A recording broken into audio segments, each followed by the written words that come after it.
The day before Thanksgiving, the Hoppers awoke one late November morning, and the snow was falling outside.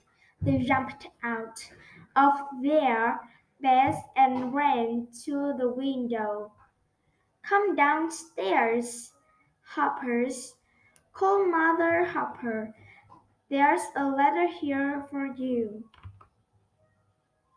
The Hoppers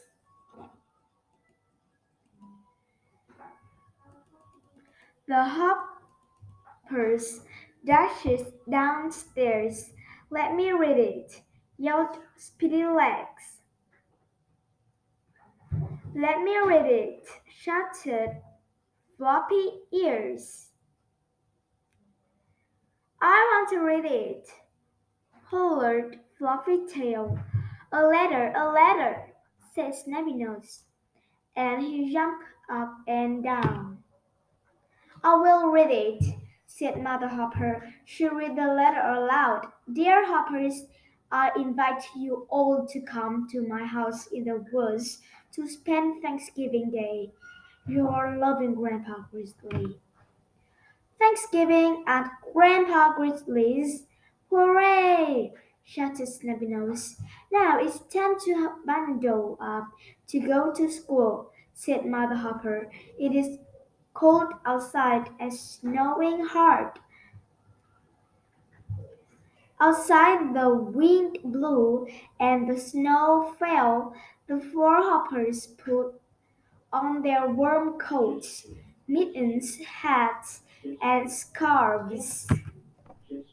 "This is the biggest snowstorm I've ever seen," said Speedylegs.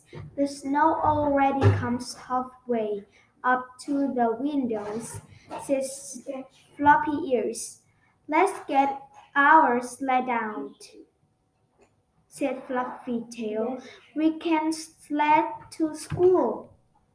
The hoppers got out their sled and took turns pulling each other on it. They sledded all the way to school. The snow was very deep and the wind was very cold. Once they were in school, the snow came down harder and harder. By noon, the students could not see across the road. "Oh dear," said the teacher. "I think we will have to have a snow day. After lunch, you must all go home."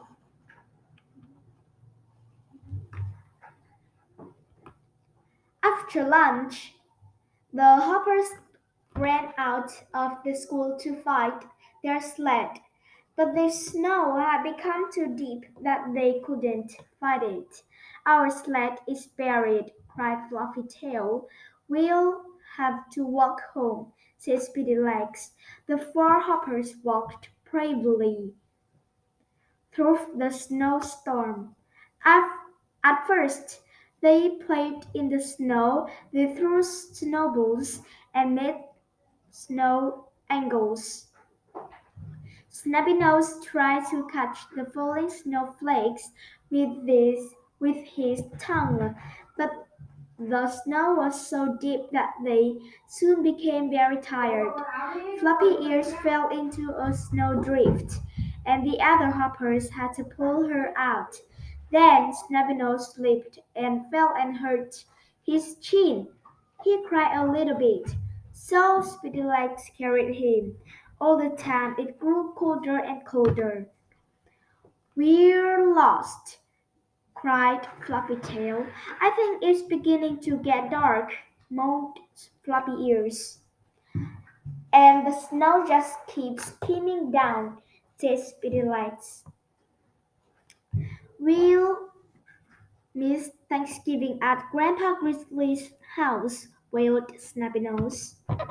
It was very cold and the hoppers all stood in a circle, trying to keep warm. The wind blew and snow fell all around. Suddenly they